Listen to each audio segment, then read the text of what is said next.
حضرت حاتم اسم رحمۃ اللہ تعالی بڑے پاک اللہ کے ولی ہوئے ہیں.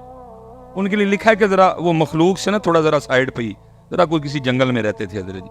جس نے جانا وہاں ملنے کے لیے جانا. وہ حضرت کا ایک چاہنے والا تھا, اس نے جب بھی جانا اس نے جا کے عرض کرنی حضرت بات کا مفہوم ہے تو میں محفل کرانی. تو ہم نے فرمایا کرا. انہوں نے حضور محفل ادن کرانی جدن تو ہی آؤ گے. وہ لگا رہا استقامت سے. ایک دن حضرت بھی کہا چل 10 کیڑی تاریخ ہے میں آ جاؤں گا. تاریخ طے ہو گئی. آپ نے فرمایا بھائی ٹھیک ہے ہونے کسی تیری مان لئی محفل دا ٹائم دے شر تو 3 میریاں بھی مننی ہیں. اس نے کہ حضور وہ کیا؟ فرمایا پہلی شرط یہ ہے کہ جہاں میرا جی چاہے گا میں وہاں بیٹھوں گا. اس نے کہا ٹھیک ہے ذرا حضرت کرسی سرسی تے نہیں بیٹھ گے, حضرت ذرا زمین تے بیٹھ جان گے. ٹھیک ہو گیا. فرمایا جو میرا جی چاہے گا میں کھاؤں گا, تیرا پابند نہیں. انہوں نے کہا حضرت ذرا مرغن کھانے نہیں کھائیں گے, سادے کھائیں گے. وہ بھی ہو گیا. فرمایا تیسرا میں ادھر جو کہوں گا تم سب کو کرنا پڑے گا. اس نے کہا حضرت یہ بھی ٹھیک ہو گیا. وہ دن آ گیا. جنہوں نے تو جا کے حضرت کی زیارت کی سی تو کی سی, جنہوں نے نہیں کی ان کو بھی پتا چلا حضرت حاتم اسم آ رہے ہیں, وہ بھی آگے سارے. جب حضرت آئے نا تو حضرت جوتیوں میں بیٹھ گئے. انہیں بڑا کیا حضرت میں کرسی شرسی نہیں رکھی, زمین تے کپڑا پایا. فرمایا نا میں تھے بہنے. محفل ختم ہو گئی, لنگر شروع ہوا. حضرت نے اپنی جیب سے جو کی روٹی کا کچھ ٹکڑا نکالا, آپ نے کھانا شروع. اس نے عرض کی حضرت میں نے یہ سارے کھانے آپ کے لیے پکائے ہیں, سارے تو آپ کے صدقے سے کھائیں گے. فرمایا نہ بھائی اسی اونا کی کھانا ہے. تیسرا جب آیا نا آپ نے فرمایا تھا جو کہوں گا وہ. حضرت نے فرمایا بھائی دودھ والے دی نا وڈی جڑی کڑائی نہیں ہوندی وہ لے کے آؤ. لائی گئی. فرمایا اس کے نیچے چولہا بناؤ اور آگ لگاؤ. لگا دی گئی.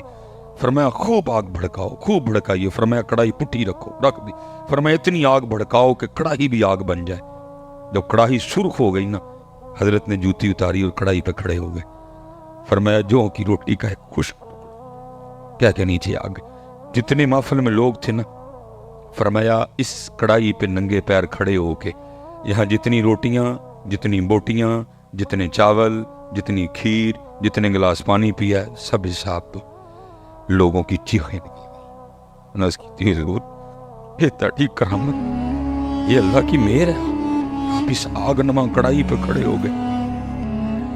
یہ اس امت کی حالت ہے کہ جس کا امام الموحدین ہے صلی اللہ علیہ وآلہ وسلم, جس کی توحید کے بارے میں اتنی سینسٹیوٹی ہے کہ کسی اور شخصیت کی ایسی سینسٹیوٹی نہیں ہے. اندازہ کریں ان لوگوں کا, یعنی ذہن کی پستی کا لیول, حالت دیکھیں ان کی. اچھا اب یہ جب ہم باتیں کریں گے نا تو وہ کہیں گے نہیں نہیں نہیں یہ تو جعلی پیر ہے. اصلی کیڑے نے, اصلی بھی چندے کھا رہے ہیں, استحصال کر رہے ہیں غریبوں کا, کوئی محنت مزدوری نہیں کرتے, لوگوں کے چندوں کے اوپر پلتے ہیں. کون سے اصلی ہیں؟ اللہ سے ڈر جائیں. یہ ایک پورا کاروبار ہے جو چل رہا ہے. سورہ التوبہ کی آیت نمبر 31, اتخذوا احبارهم ورهبانهم اربابا من دون اللہ. یہود و نصارہ نے اپنے علماء کو اور جوگیوں کو, راہبوں کو, صوفیوں کو اپنا رب مان لیا تھا اللہ کے مقابلے پر. اور اسی آیت کے کانٹیکسٹ میں ایک حدیث ہے جامع ترمذی کے اندر جو شاہ ولی اللہ دہلوی نے حجت اللہ البالغہ میں تقلید کے خلاف کوٹ کی ہے کہ عدی ابن حاتم رضی اللہ تعالیٰ عنہ مسلمان ہوئے, جو مشہور فیاض حاتم تائی کے بیٹے تھے. پہلے نصرانی تھے. تو کہنے لگے یا رسول اللہ قرآن میں ایک آیت ایسی ہے جو مجھے کھٹکتی ہے, مجھے اس کا فہم سمجھ نہیں آیا کیونکہ میں خود نصرانی تھا. ہم نے تو کبھی اپنے علماء اور بزرگوں کی پرستش نہیں کی تھی. تو آپ صلی اللہ علیہ وآلہ وسلم نے فرمایا کہ کیا تم اپنے علماء اور جوگیوں, صوفیوں, راہبوں کے کہنے کے اوپر اللہ کی حلال کردہ چیز کو حرام اور حرام کردہ کو حلال نہیں ٹھہرا لیتے تھے ان کے فتووں کے اوپر؟ تو انہوں نے کہا ایسا ہی تھا یا رسول اللہ. تو فرمایا یہی تو ان کو رب بنانا ہے. اب اس سے کیا مسئلہ کلیئر ہوا کہ قرآن و سنت کے دلائل کے مقابلے پر آپ نے بزرگوں کی بات نہیں ماننی, ورنہ آپ انہیں خدا مانے ہوئے ہیں کیونکہ شریعت کا کسٹوڈین تو خدا ہے یا اس کے بہاف پہ اس کا پروفٹ ہے صلی اللہ علیہ وآلہ وسلم. اور دوسرا یہ بھی پتا چلا جی جو آپ کو کہانی کراتے ہیں نا علماء سے پوچھ پوچھ کے چلیں. اللہ تعالیٰ کے محبوب علیہ السلام کیا فرما رہے ہیں کہ علماء جو فرما رہے ہیں نا وہ قرآن و سنت سے پوچھ پوچھ کے چلنا ہے. کیا مولوی صحیح ہے کہنا کہ نہیں؟ آگے سے تو عدی ابن حاتم کو چاہیے تھا نا کہ یا رسول اللہ میں کوئی عالم دین تو نہیں تھا اس وقت, میں کیسے دیکھتا, یہ تو علماء کا کام ہے. اس کا مطلب مولوی جو بتائیں ریفرنس چیک کرنا ہے. یہی تو ہم کہہ رہے ہیں ہاں کہ مرنے سے پہلے اے مسلمان کر لے اس پہ غور کتابوں کا خدا اور ہے، بابوں کا خدا اور۔ یہ اللہ کے نبی خود فرما رہے ہیں کہ ادی ابن حاتم تجھے کر لینا چاہیے تھا غور کہ کتابوں میں کیا نازل ہوا ہوا ہے، اور بابے تیرے کچھ اور کہہ رہے ہیں۔ ایتونی بکتاب من قبل ھذا او اثارۃ من علم ان کنتم صادقین۔ اے نبی ان سے فرماؤ اگر قرآن کو نہیں مانتے، لاؤ جو تمہارے پاس کوئی کتابیں موجود ہیں نا ان میں سے مجھے بتا دو، کوئی اس قسم کے شرکی عقائد اس میں لکھے ہوں یا انبیاء کے آثار، کوئی احادیث چلتی ہوں، سنت کا علم ہو، اگر تم سچے ہو۔ ایتونی بکتاب من قبل ھذا، کتاب کا ذکر بھی آ گیا، او اثارۃ من علم، اور علم کے آثار، کتاب بھی اور علم۔ اسی کو میں نے علمی کتابی کر دیا کہ نام بابی، نام بابی میں ہوں مسلم علمی کتابی۔ کہنے کتنے لکھا ہے جی؟ سورہ احقاف میں لکھا ہوا ہے۔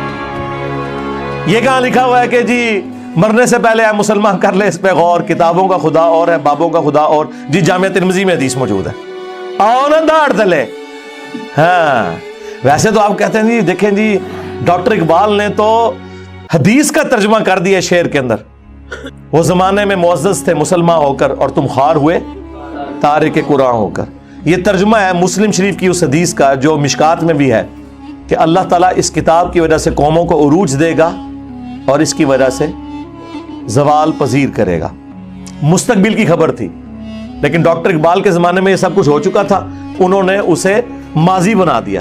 وہ زمانے میں معزز تھے مسلمان ہو کر تم خوار ہوئے تارک قرآن ہو کر۔ تو سرکار ڈاکٹر اقبال جو حدیثانہ ترجمہ کرتا ہے تو انجینئر صاحب نہیں کر سکتے؟ میرے دیکھ لیں یہ سارے جتنے اشعار اور سلوگن ہیں یہ احادیث کے ترجمے ہیں۔ یہ ادی ابن حاتم کی جو حدیث اتخذوا احبارہم ورہبانہم اربابا من دون اللہ، یہ اس کا ترجمہ ہے کہ مرنے سے پہلے اے مسلمان کر لے اس پہ غور، کتابوں کا خدا اور ہے، بابوں کا خدا اور۔ اگرچہ بابے اسی خدا کو مانتے ہیں لیکن ان کوالٹیز کے ساتھ نہیں مانتے جو کتابوں کے اندر آئی ہیں۔ اور نہ میں وابی نہ میں بابی، میں ہوں مسلم علمی کتابی۔ کہتے ہیں علمی کتابی، بھائی وہ اس کی صفت ہے ہم مسلم ہیں۔ علمی کتابی اس لیے کہتے ہیں کہ قرآن میں ہے ایتونی بکتاب من قبل ھذا او اثارۃ من علم، اور المستدرک للحاکم میں حدیث ہے اپنے بعد دو چیزیں چھوڑ کے جا رہا ہوں، قرآن اور تمہارے نبی کی سنت۔ کتابوں کے حوالے حضور کر کے گئے صلی اللہ علیہ وسلم، اور غدیر خم پہ صحیح مسلم میں 4 احادیث ہیں۔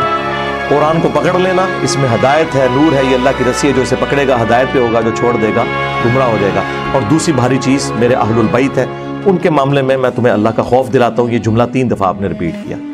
اللہ کے فضل سے اس پلیٹ فارم سے توحید بھی قرآن کی بیان ہو رہی ہے اور اہل البیت کا بھی دفاع ہو رہا ہے۔ باقی سب نے ٹکڑوں میں دین لیا ہوا ہے، کل حزب بما لدیہم فرحون، ہر فرقہ خوش ہے جو اس نے ٹکڑے کا دین لیا ہوا ہے۔ یہاں پہ ٹوٹیلٹی میں دین بیان ہو رہا ہے۔